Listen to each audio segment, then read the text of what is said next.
হে জ্যোতির্ময়ী দেবী, আপনার দেখে ভক্তি জাগে মনে, কিন্তু জিজ্ঞাসা জাগে অন্তরে।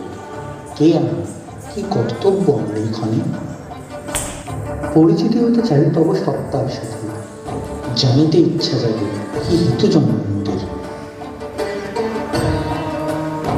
নির্মূল করিব সকল দত্ত, শোনো তবে আমি দেবী কুষ্মান্ডা, সকল শক্তির উৎস আমার হতে, আমি পরমা প্রকৃতি, আমার অন্তর্নিহিত পুরুষ তত্ত্ব হতে তোমাদের সৃষ্টি, তোমাদের জন্মদাত্রী আমি, কর্মদাত্রীও আমি।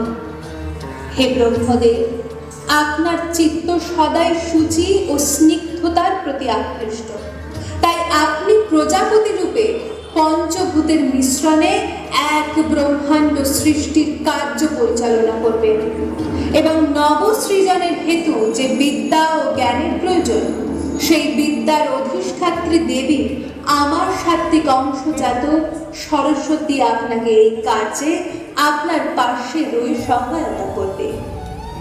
হে শ্রীকৃষ্ণ, আপনার চিত্ত স্থিতিশীলতার শান্ত স্রোতে শিক্ষিত, তাই ব্রহ্মদেব দ্বারা সৃজিত ব্রহ্মাণ্ডের পালন করবেন আপনি, এবং পালন ক্রিয়ার হেতু যে ধনের স্থিতি অবশ্যম্ভাবী, সেই ধন ও ভাগ্যের দেবী আমার রাজসিক অংশজাত স্ত্রী অথবা লক্ষ্মীকে আপনার অর্ধাঙ্গিনী রূপে প্রেরণ করলাম।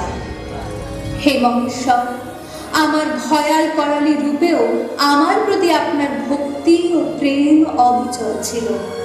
মহামায়ার মায়াজাল আপনার চিত্তকে চঞ্চল করতে পারেনি, তাই এই ত্রিলোক আপনাকে জানবে মহাদেব নামে। কিন্তু মহাদেব আমার শক্তির কোনো অংশই আমি আপনাকে উৎসর্গ করব না, বরং আপনার প্রেমের প্রতিদানে আমি পূর্ণরূপে ধরা দেব আপনার কাছে। হে মহাকাল স্বরূপ শিব, তবে এইক্ষণে মহাকালী রূপে নয়, গৌরী রূপে। সঠিক কাল আগত হলে আমি আবার করাল বদলা কালী রূপে মূর্ত হব।